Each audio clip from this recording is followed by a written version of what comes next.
Il y a 4 instruments de puissance dont vous avez désespérément besoin. Le premier s'appelle la Bible. C'est très très important ce que je vous dis. Parce que ce sont les armes de Dieu. Ce sont les armes implacables de Dieu. Si toi qui es un enfant de Dieu, tu ne lis pas ta Bible, et je dirais, pas seulement la lire, mais encore l'étudier, et encore méditer dessus, et encore t'appuyer dessus, et faire de la Bible ton partenaire dans la vie. Faire de la Bible ta source de force, ta source, la parole de Dieu. Si tu ne t'appuies pas sur la parole de Dieu, tu n'as pas d'arme. Cette arme, elle est fatale. Sais-tu que Satan connaît toute la Bible par cœur? Et comment Satan connaîtrait la Bible par cœur et toi, tu ne la connaîtrais pas? Tu dois connaître la Bible. Et tu dois lire la Bible. Et tu dois avoir en toi l'amour de la vérité. Parce que ceux qui lisent la Bible et qui étudient la Bible, ils ont l'amour de la vérité. Nous vivons dans un monde qui n'a pas l'amour de la vérité. Mais nous qui sommes les enfants de Dieu, nous devons avoir l'amour de la vérité. La vérité, c'est la Bible. Et il n'y a pas d'autre vérité. Il n'y a pas d'autre vérité.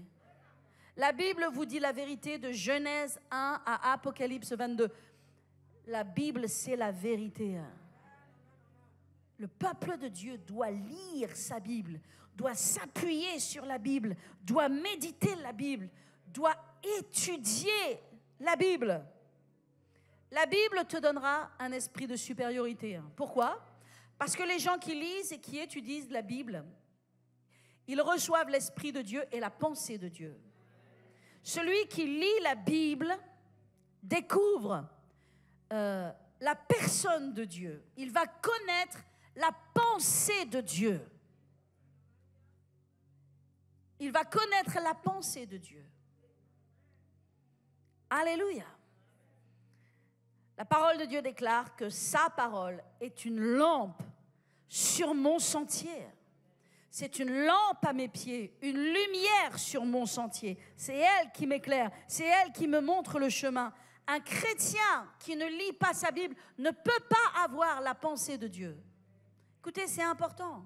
Parce que dans le monde chrétien, il y a quand même beaucoup de chrétiens charnels. Il y a beaucoup de chrétiens qui ne sont pas une place de puissance et une place d'autorité comme ils devraient avoir. Il y a beaucoup de chrétiens qui se battent avec des émotions négatives. Un coup en haut, un coup en bas. Un coup j'avance, un coup je recule. Un coup je suis offensé, un coup je suis excité. Ça s'appelle être charnel, et charnel, c'est vivre au niveau de notre chair et donc de vivre au niveau de nos émotions. La parole de Dieu te donnera l'esprit de supériorité dont tu as besoin. Alléluia. Tu vas connaître la pensée de Dieu. Tu vas connaître qui est Dieu. Amen. Alléluia. La deuxième arme, le deuxième instrument de puissance que Dieu veut que tu aies dans ta vie, qui va changer ta vie, qui est indispensable dans la vie d'un chrétien, indispensable, c'est de prier ton Père. C'est de prier ton Père. Vous dites, mais pasteur, mais qu'est-ce que vous me dites, pasteur? Je parlais avec Éric Sellarié, qui a longtemps été le président du Top Chrétien que vous connaissez, et il dit, la question que les chrétiens posent le plus de toutes les questions, nous en parlions au mois de décembre, cette question c'est comment prier? Et si les chrétiens, la question qu'ils posent le plus, c'est comment prier, c'est parce qu'ils ne savent pas prier. Pas qu'ils ne veulent pas prier, mais ils ne sont pas à l'aise avec la prière. Ils ne sont pas habitués à prier. Ils ne prient pas. Je n'ai pas parlé d'intercéder. Ils ne prient pas. La puissance, les armes de puissance dans ta vie, la parole de Dieu. Prier ton Père. Il est écrit dans Matthieu 6 au verset 6. Mais quand tu pries, entre dans ta chambre, ferme ta porte et prie ton Père qui est là, dans le lieu secret. Et ton Père qui te voit dans le secret te le rendra. Il va te rendre, il va te récompenser. Tu vas avoir le fruit de cette prière. Quelque chose.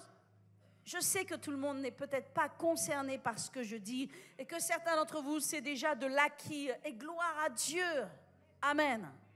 Mais pour beaucoup, ça ne l'est pas encore. Mais en 2023, 1er janvier 2023, les choses changent. Ta vie change. Tes habitudes changent. C'est le temps de monter dans la puissance. Monte dans la supériorité. Tu ne peux pas avoir la supériorité sans l'étude de la parole, sans la prière à ton Père. Troisième arme, instrument de puissance, marche avec ton Dieu. Vous savez, il est écrit dans Ésaïe, attention à ceux qui prennent des résolutions sans moi, dit l'Éternel, qui font des alliances sans me consulter. Attention à ceux qui décident des choses, qui prennent des décisions hâtives, qui claquent la porte de ci ou de ça, sans consulter l'Éternel. Une arme de puissance, c'est de marcher avec Dieu. Il est écrit que Noé était un homme juste et intègre dans son temps. Il est écrit que Noé marchait avec Dieu. Enoch marchait avec Dieu et il ne fut plus parce que Dieu le prit avec lui. Ces hommes marchaient avec Dieu. Tu dois marcher avec Dieu. C'est pas juste marcher avec ton mari, marcher avec ta femme. C'est marcher avec Dieu. C'est pas marcher avec tes enfants, c'est marcher avec Dieu. C'est pas marcher avec tes parents, c'est marcher avec Dieu. C'est pas marcher avec tes frères et sœurs, c'est marcher avec Dieu, avec tes frères et sœurs. Amen. Marche avec Dieu. Oh Dieu, ton Dieu te oint d'une huile de joie et il te rend supérieur à tes semblables. Alléluia. Quatrième arme, instrument de puissance, c'est la fidélité. La fidélité et la loyauté. Sois fidèle. Dans le bon temps, sois fidèle. Fidèle dans le mauvais temps. Fidèle quand tout s'agite contre toi. Fidèle quand tes émotions sont en bas. Fidèle et loyal. Les gens qui ne sont pas fidèles ou loyaux avortent le plan de Dieu pour leur vie. Avortent l'onction de Dieu dans leur vie. Oh, combien l'ennemi combat la fidélité. Hein? Combien l'ennemi combat la fidélité. Combien il se frotte les mains lorsque les chrétiens vont de droite et de gauche et sont sans racines, sans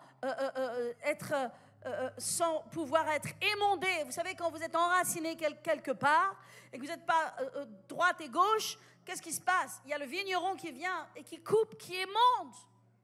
Mais les gens qui ne peuvent pas être émondés, eh bien, ils ne vont jamais porter de fruits. Ah, bien sûr, ils ne connaissent pas la douleur du scalpel, ils ne connaissent pas la douleur des ciseaux, mais ils ne portent pas de fruits non plus dans leur vie.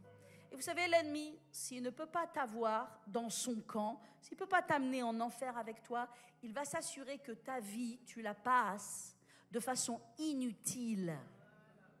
Ah, tu peux avoir les richesses du monde. Ah, tu peux avoir les trésors de la terre. N'est-ce pas ce que Satan a dit à Jésus dans le désert? Est-ce que tu veux les richesses? Est-ce que tu veux les gloires? Est-ce que tu veux qu'on se prosterne devant toi? Est-ce que tu veux toutes ces choses? Il voulait faire avorter le plan de Dieu dans la vie de Jésus. Satan, s'il ne peut pas t'amener avec lui en enfer, il va s'assurer que ta vie soit inutile, qu'elle ne serve à rien, qu'elle n'ait pas de sens, qu'elle ne produise pas de fruits pour le royaume de Dieu. Donc c'est important la fidélité, c'est important la loyauté. Alléluia. Je déclare dans le nom de Jésus que tu es plus que vainqueur en Jésus-Christ dans cette nouvelle année. Est-ce que je peux avoir un amen, alléluia, ce matin? Est-ce que tu reçois cette parole? Alléluia. Alléluia.